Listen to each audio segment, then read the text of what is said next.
des films qui bouleversent toute une génération ou influent sur un mouvement social. The Crow d'Alex Proyas fait partie de cela. Oh, tiens, un nouveau projet, ça t'emmerde si je m'incruste? Tant que tu dis pas trop de conneries, mon ami requin. Je disais donc, The Crow, le film, sorti en 1994, a largement permis l'évolution du mouvement gothique au milieu des années 90. Même si ça a pas mal évolué, que c'est un peu parti en courgette, hein, parce que rien qu'avec la mode emo qui est arrivée juste après... On a tous connu Tokyo Hotel, et on a encore mal. Mais avant de devenir un film, c'était aussi un comics, et la conception de celui-ci est incroyable. Vraiment. Et surtout que celui-ci commence par une catharsis. Qu'est-ce que c'est foutre de quoi, la catharsis? Un exutoire, si tu préfères.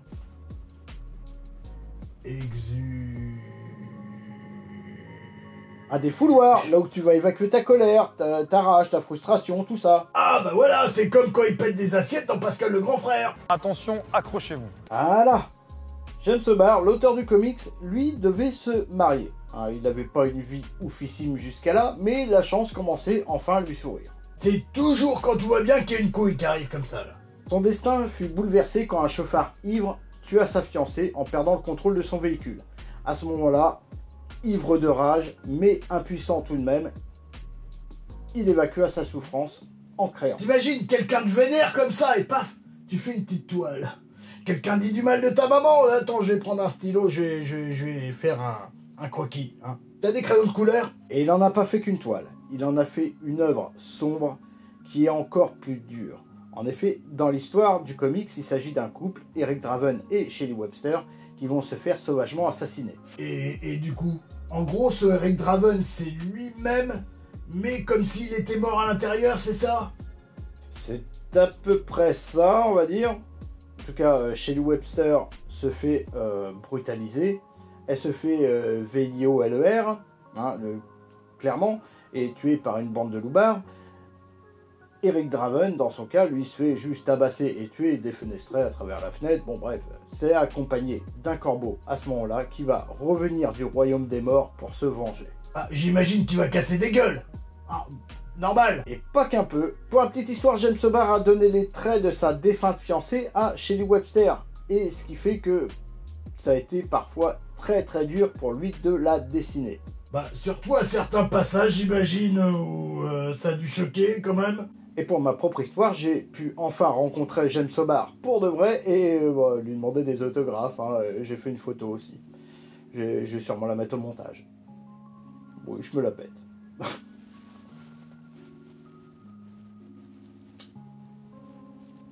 Même si tout le monde s'en fout, Shodan était excité comme une végétarienne nymphomane devant la carotte d'un bonhomme de neige. C'est tout dire. Oui, bon, ça va, hein. J'étais pas le seul fan. Et d'ailleurs, l'homme qui a le plus consacré de lui-même dans l'œuvre de James O'Barr, c'est évidemment Brandon Lee. Ah bah oui, il a même laissé la vie sur le tournage. Je vais y revenir. En effet, l'acteur qui a finalement été choisi pour incarner Eric Draven, c'est Brandon Lee, le fils de Bruce Lee, qui, comme son père, lui, faisait un nombre impressionnant d'arts martiaux différents depuis le plus jeune âge, et avait commencé sa carrière cinématographique moins de 10 ans avant sa mort. Sachant que le rôle d'Eric Draven a d'abord été proposé à River Phoenix, hein, le frère de Joaquin Phoenix, hein, notre Joker à nous, vraiment, et à Christian Slater, ça reste dingue. Et que Cameron Diaz a failli incarner Shelley Webster, elle s'est juste désistée parce qu'elle était en désaccord avec le scénario. Ciao ragazza, me revoilà. On va dire...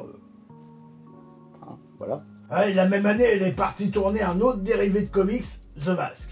Un petit baiser, chérie. Tout est lié. Et Alex Proyas, le réalisateur, voulait aussi engager Iggy Pop pour incarner Funboy. Mais bon, suite à juste un emploi du temps qui correspondait pas, celui-ci fera quand même partie du deuxième opus. Parce que oui, il y a eu des suites, avec des grosses parenthèses hein, quand même, et même une série. Oui, il y a eu The Crow 2 avec Vincent Perez, ça donne d'ailleurs une image différente, une approche différente du corbeau, puisque là il revient pour venger la mort de son enfant.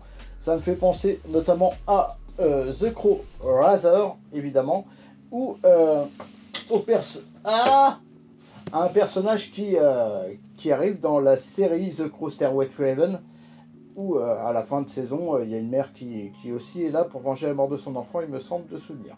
Mais bon, bref, on revient à Vincent Perez, voilà. Ah, Vincent Pérez, notre petit Suisse, qu'on a vu dans quand même pas mal de comédies françaises, comme Le Libertin par exemple, que j'aime beaucoup, hein, on le voit cul nu, c'est bien, j'aime beaucoup. On a eu The Crow 3 aussi avec Eric Mabius. Alors lui, on le voit dans les films Resident Evil par exemple, bon c'est pas une grosse gloire, mais bon, il est aussi dans la série The L Word.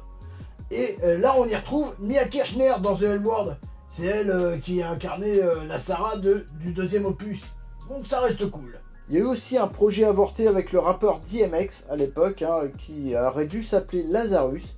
Puis il y a eu la série The Crow Stairway to Heaven, que j'ai mentionné plus tôt, avec Mark Dacascos. Les gens aiment croire que lorsqu'une personne meurt, un corbeau transporte son âme au pays des morts. Mais parfois il arrive des choses si terribles qu'une immense tristesse part avec elle, et l'âme ne peut trouver le repos. Et parfois seulement, le corbeau peut ramener l'âme pour arranger les choses. Les choses ne pourront jamais s'arranger. Mon âme ne trouvera jamais le repos tant que nous serons séparés.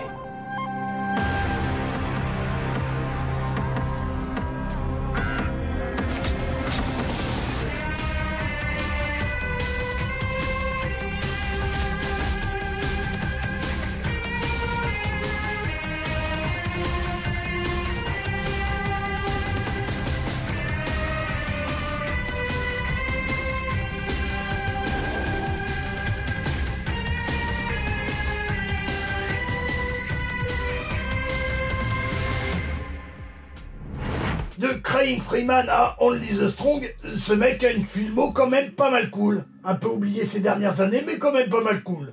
Et le dernier volet en date, même pas sorti en France, hein, où ça n'a même pas été direct ou DVD parce qu'on l'a pas eu du tout, hein, voilà. C'était The Crow Wicked Prayer, qui était pas ouf, mais qui pourtant partait de bonnes intentions, hein, disons visuelles, et un casting super intéressant, avec dans le rôle du corbeau, Edward Furlong. Reste cool, sac à merde. Il y avait aussi Tara Reid d'American Pie, David Boreanaz, hein, David Boreanaz, l'Angel là, qui surjoue un méchant, mais c'est ouf. Danny Trejo, hein, qui joue Machete, puis qui est dans un nombre impressionnant de films de Tarantino.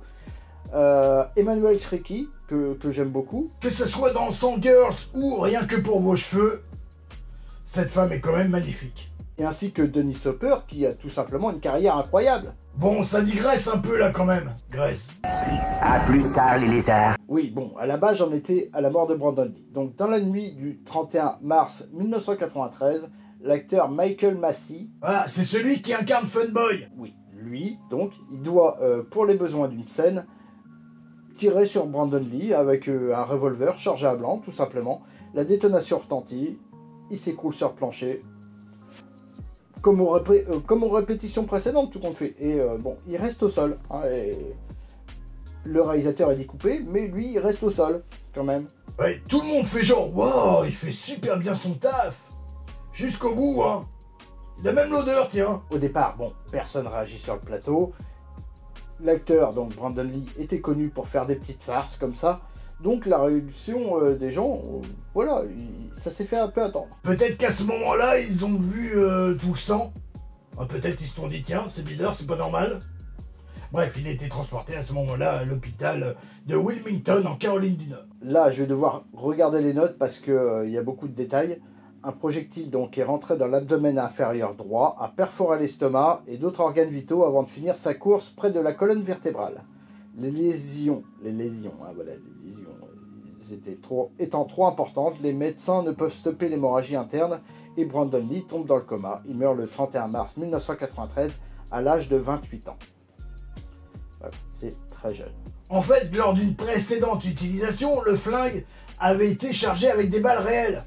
On ne sait pour quelle foutre couille de raison. Peut-être que c'est un réalisateur qui s'est dit, tiens, je vais faire un ball trap sur mes heures de livres, hein, parce que normalement, les flingues de cinéma, t'as pas besoin de mettre des balles réelles dedans. Donc là, il y en avait une qui était restée coincée dans le canon. On ne sait pour quelle fucking raison. Et forcément, la balle à blanc qui a percuté par-dessus, bah ça l'a propulsé. Parce que ça s'expulse quand même, les balles à blanc, d'accord? Ça fait juste plus de fumée à la base et ça fait pas de dégâts quand ça t'arrive dans la gueule. Et paf, ça fait des choquets corbeaux. Il est enterré au cimetière Lakeview à Seattle, à côté de la tombe de son père. Voilà. Bref, on repart du film là quand même ou pas, hein? Malgré plusieurs revers de production dus évidemment à la mort de Brandon Lee, The Crow a été acclamé par la critique pour son univers incroyable, son style visuel excellent aussi et unique, sa profondeur émotionnelle et évidemment le jeu d'acteur de Brandon Lee y a fait énormément. Son talent a été salué post-mortem quelque part et ce film est devenu un culte grâce à ça. Et puis au casting, on y retrouve The Candyman Tony Todd et bien sûr Michael Wincott qui est juste incroyable de justesse aussi dans son rôle. Film de vengeance et véritable chef-d'œuvre à tous les points de vue, vraiment. Ce film nous démontre que parfois, seulement parfois, l'amour transcende la mort et le véritable amour est éternel. C'est beau ce que tu dis. Je chiale, putain. Allez, c'était Jean Pasquale. Et Shodan qui a la gorge défoncée, mais au moins l'image est mieux. Hein, l'image est très bonne. Hein, nouvelle caméra, l'image peut être que bonne. Voilà. Vous venez de voir le premier épisode de ces films à voir absolument. Et beau.